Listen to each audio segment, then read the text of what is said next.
Welcome back to the Conservative Underground, where, like in Wonderland, it is always tea time. I got in from Syracuse Tea Party yesterday, recorded the show, and ran right up to catch the Duchess Tea Party. And I gotta tell you, it was the most dynamic of the tea parties I'd been to.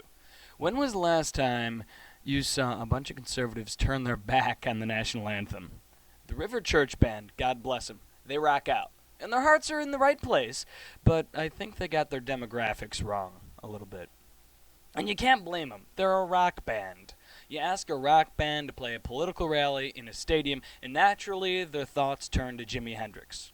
Now, it usually ticks me off when someone tries to do the national anthem Jimi Hendrix style, not because it's offensive. Rock's a genre. Rock is not an insult. But usually the bands can't pull it off. Usually it has to be John Popper or Ted Nugent to pull off what Jimi Hendrix did. These guys from Riverside knocked it out of the park, if you'll excuse the pun. But playing our nation's national anthem at full rock tilt may be more suited to the teeny bopper Catholic underground in New York City than it is to the more old guard upstate conservative movement. Folks were irate last night about that. It didn't last long, though, and soon the speakers took the stage again. And this one guy, Jake Flaherty, I think his name is, he's 18 years old, had the best speech I heard that night. I mean, this guy could talk. I may be biased because he touched on all the points I like to hit when we're talking about unconstitutionality of our government. I mean, his speech had a lot in common with our Impeach Obama episode. He delivered really well and had the wherewithal to invoke Reagan at the beginning. I'm definitely looking forward to hearing this guy talk again.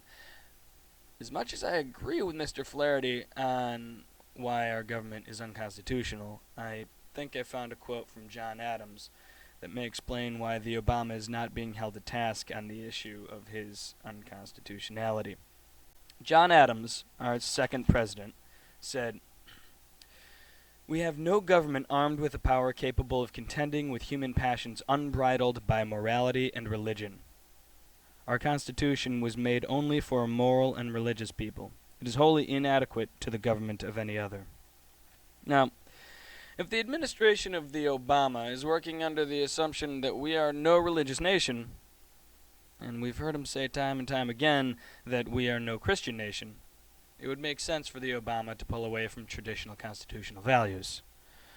Adams said himself, our Constitution can only work for religious and moral people. And when I think of the conversation I heard last night on my way home between a father and his son's teenage friends about strippers, I realize that we are no longer a moral nation. Perhaps it is time to hand ourselves over to a government like that of Huxley's Brave New World. The comparison to George Orwell's 1984 abound these days, but our government has learned one lesson from it. Orwell's one-party government in Oceania ruled private sexuality in a puritanical way, very unpopular with the masses. As long as our version of Oceania encourages sex in schools, handing out government-funded condoms, pushing free abortions in China, as long as our administration encourages sex, that's the race in the hole. It's easier to raise a brave new world than it is to raise a 1984-style Oceania. Every day I feel a little bit more like John the Savage. On the upswing, there was something for everybody at last night's tea party. I even found something to take umbrage with. One gentleman that spoke towards the end urged us to do less.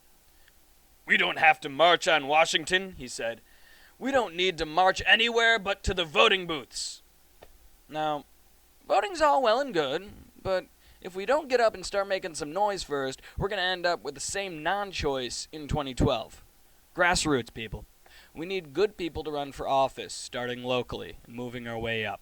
We need to start making some petition-style noise on the right. A conservative country like this can only swing this far to the left if we all do nothing. And that's exactly what happened.